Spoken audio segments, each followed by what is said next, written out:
आत्म प्रिय धर्म बंधु, आपके भीतर बैठे परमात्मा को नमन करती हूँ एवं मेरे जीवन में आए हुए समस्त उपकारों को याद करते हुए उन सभी महान दिव्य आत्माओं के चरणों में प्रणाम करती हूँ। प्रिय आत्मा, इंसान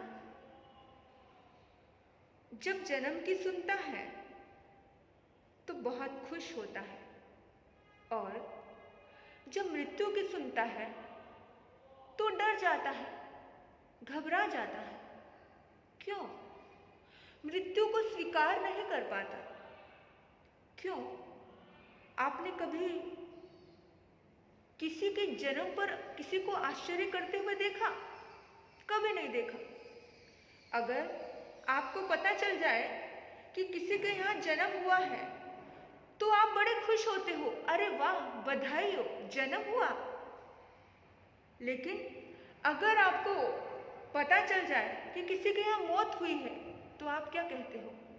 ओहो, कैसे हुई? क्या हो गया था?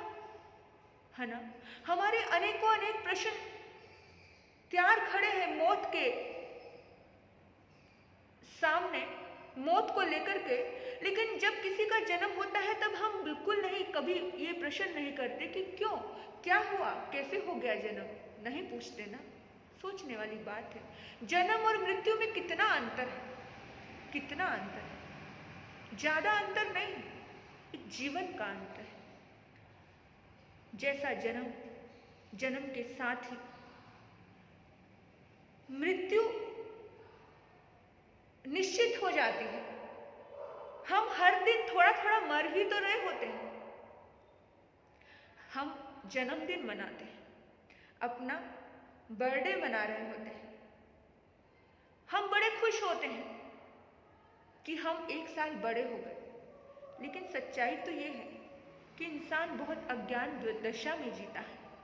1 साल हमारा कम हो गया जिंदगी का। हम बड़े नहीं हो रहे, हमारी उम्र धीरे धीरे घटती जा रही है और इंसान उस घटती उम्र के लिए खुशियां मनाता है। विचार करना, अगर वैसे इस तरीके से जन्मदिन को देखा जाए तो शायद ही कोई अपने जन्मदिन पे खुश होगा, क्योंकि प्रतिपल प्रतिक्षण मौत उसके करीब आ रही है। और कहते हैं, जिंदगी की तलाश में हम मौत के कितने पास आ गए। जिंदगी की तलाश में हम मौत के कितने पास आ गए, आ गए, आ गए, मौत के कितने पास आ गए। जब ये सोचा तो घबरा गए, मौत के कितने पास आ गए, मौत के कितने पास आ गए। ये मानव का स्वभाव है कि जब मौत पास में आती है तो वो घबराता है। स्वभाव ऐसे है क्योंकि वो इंसान अज्ञान दशा में जी रहा होता है। जो व्यक्ति जागरूक होकर के जीता है, जो व्यक्ति होशपूर्वक जीता है, उसे समझ आ जाती है जन्म और मृत्यु की ये दास्तां, ये विचित्रता, ये समझ आ जाती है। और जिसे समझ आ गया उसके लिए कोई भी सुख नहीं है और कोई भी दुख नहीं है। जिसे समझ आ गया उसे नरक में भी सुख है और जिसे समझ नहीं आया उसे स्वर्ग में भी दुख है। हम कहते हैं ना कि जो सम्यक दृष्टि होता है, हमारे शास्त्रकार कहते हैं कि उन्हें नरक में भी दुख नहीं है, वो नरक में भी आनंद के क्षणों में है। और जो मिथ्यात्वी होता है वो स्वर्ग के पलों में भी दुखी होता है।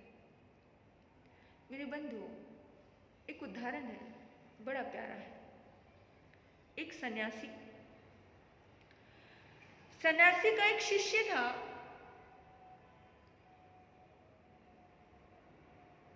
सन्यासी को पता चला कि शिष्य की मौत हो गई। सन्यासी शिष्य के घर गया और घर जाने के बाद सन्यासी ने देखा कि सब लोग रो रहे हैं, सब दुखी हो रहे हैं, सब परेशान हो रहे हैं।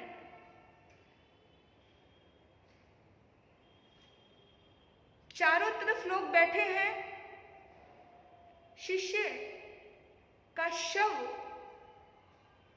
डेड बॉडी बीच में रखी हुई है।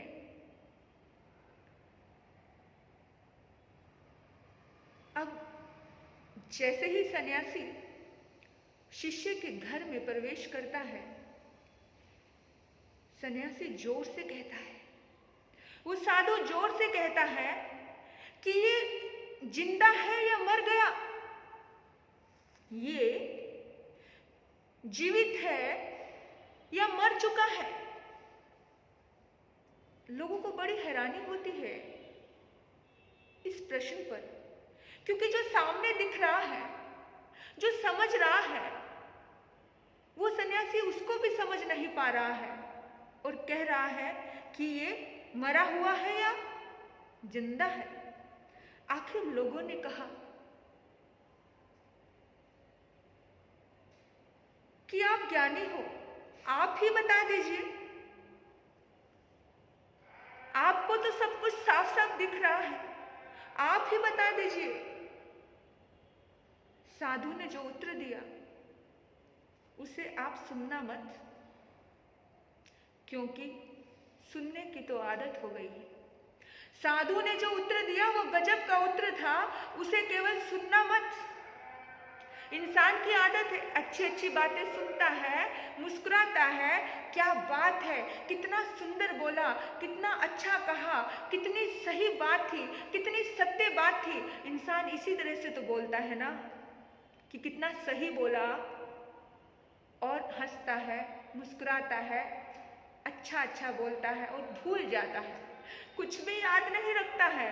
इंसान का ये स्वभाव है, इंसान का ये अज्ञान अवस्था में रहने की एक आदत हो गई है। और आदत तो ऐसी हो जाती है, जब किसी चीज की आदत हो गई ना, जैसे हमें सुनने की आदत पड़ गई, कहते हैं ना, जब हम कुछ करते हैं, अब तो आदत सी है मुझको ऐसे जीने में, आदत सी हो गई है इंसान को ऐसे जीने की, क्योंकि इस कान से उस कान, इस कान से सुनता है, दूसरे कान से निकाल देता है। मतलब कुछ भी अच्छी चीज को केवल सुनकर के मत रह जाना। और आदत है कुछ अच्छा सुनने की, सिर्फ इसीलिए ही मत सुन लेना, क्योंकि आदत पड़ गई है, इसलिए तो कुछ बदल नहीं रहा है। यंत्रवत सब कुछ ऐसा ही हो गया है, इसलिए केवल आदत को आदत समझ कर ही मत कुछ चीजें को फील करना। उन चीजों को आंखें बंद करके अपने दिल के दरवाजे खोल लेना। उस संत ने जो उत्तर दिया, उस उत्तर को अपने हृदय में आत्मसात कर लेना, यही सुनने की सही विधि है। केवल इस कान से उस कान नहीं, इस कान से अपने हृदय में उतार लेना। बड़ी गजब की बात कही उस संत ने कहा, उस साधु ने बोला कि जो मरा हुआ था वो पहले ही मरा हुआ था, जो मरा हुआ था वो पहले ही मरा हुआ था, जो जिंदा है वह अभी भी जीवित है। ना यहाँ कुछ मरता है, ना यहाँ कुछ जीता है। जो जीवित है वो सदैव जीवित रहता है, और जो मरा है वो हमेशा मरा ही रहता है। मेरे बंधुओं, शरीर और आत्मा, जड़ और चेतन, इन भेद विज्ञान की अगर साधना आ जाए, जड़ और चेतन की अगर समझ आ जाए, तो सारे दुख विलीन हो जाते हैं। मौत का भय नहीं सताता, मौत का डर नहीं आता। हम क्या सोचते हैं? हम सोचते हैं कि जो सामने वाला है वो मर गया। नहीं, वो मरा कहाँ? हमें लग रहा है मरा, क्योंकि हमारी आंखें बड़ी छोटी है। कौन सी आंखें? ये आंखों की साइज तो लगभग सभी का सेम ही होता है। कोई बुद्ध पुरुष हो, सिद्ध पुरुष हो, जो भी हुए इस दुनिया में, महावीर हुए, बुद्ध हुए, जीसस हुए, राम हुए, कृष्ण हुए, आंखों का साइज सबका सेम ही था। लेकिन ज्ञान की आंखें बहुत बड़ी थी। लेकिन हमारी आंखें, ज्ञान की आंखें बड़ी छोटी हैं। इसलिए हमें समझ नहीं आता है कि आत्मा अजर और अमर है। क्या मरा है? क्या छूटा है हमसे? कुछ भी तो नहीं छूटा।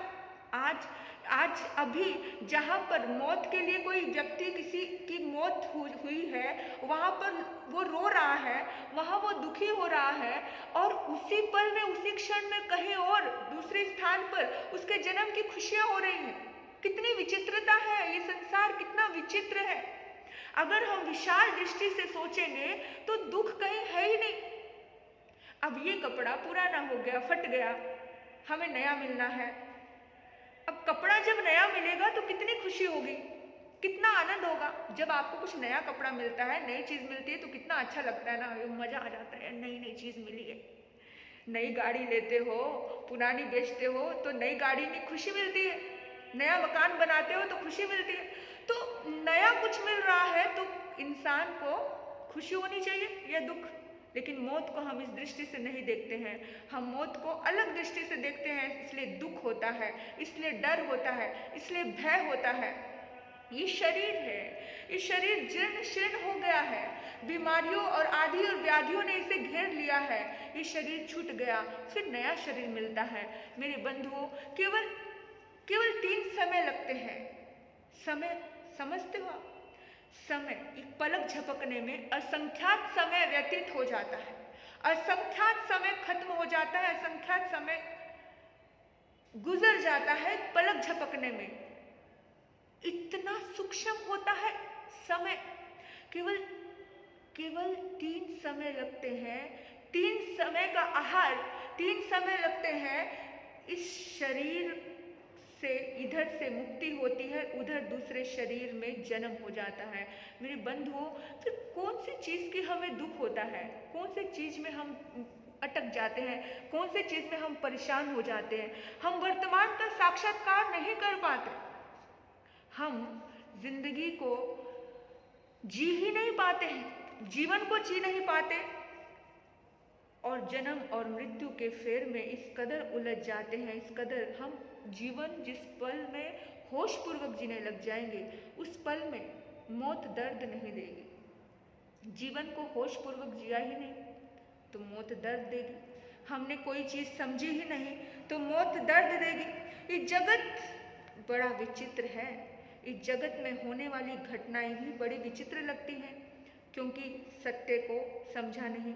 वरना सत्य बहुत सीधा है, बहुत सरल है, और सरल और तरल होने के लिए कुछ भी करना नहीं पड़ता है। बहुत सीधे रूप से सत्य को याद थोड़ी करना पड़ता है। याद तो झूठ को करना पड़ता है कि क्या बोलना है, कैसे कहना है, क्या कहना है।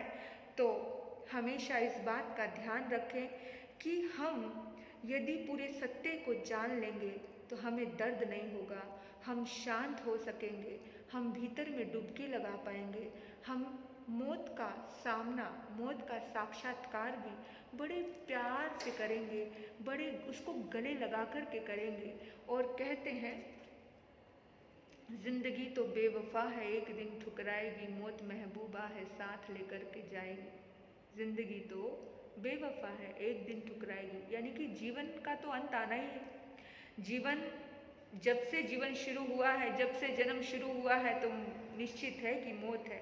हाँ, तो मौत से डरो मत मेरे बंधुओं। मौत बड़ी प्यारी चीज है। बड़ा बोधपूर्वक हमें ये जीवन जीना है, और जितना बोधपूर्वक हम जीवन जीते हैं उतनी बोधपूर्वक हमारी मौत आती है, और उस मौत से हमें परम आनंद की प्राप्ति होती है। हमें दर्द नहीं होता, हमें भय नहीं लगता, हमें हमारे भीतर में अभयता होती है, क्योंकि हमें पता होता है आत्मा अजर अमर है, आत्मा अविनाशी है, आत्मा को पानी गला नहीं सकता, अग्नि जला नहीं सकती, शस्त्र काट नहीं सकता, यानी कि आत्मा का कोई भी कुछ भी बिगाड़ नहीं सकता है। तो मेरे बंधु, इस आत्मा के लिए हमें प्रतिपल सजग रहना है। इस आत्मा के लिए हमें सोचना है। जितना हो सके हम अपना समय कहाँ कहाँ लगाते हैं? नहलाना, धुलाना, खिलाना, पिलाना, सारा का सारा हम अपने शरीर को समय देते हैं।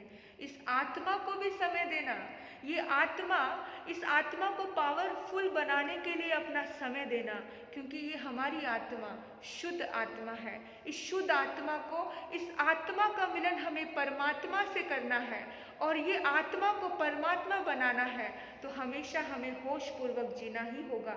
नहीं तो बेहोशी में जीते रहे और दर्द सहते रहे, जिंदगी ऐसे ही पार हो गई, जन्म मरण के चक्कर फिर से उलझते रहे। अपनी आत्मा की ओर ध्यान देना। आत्मा का भी भोजन होता है, जैसे शरीर के भोजन का हम ध्यान रखते हैं, हम शरीर को खिला रहे हैं, पिला रहे हैं, स्वस्थ रख रहे हैं, इसी तरह से आत्मा का भी एक भोजन है। आत्मा का भोजन है भजन। उस भजन का जरूर ध्यान रखना।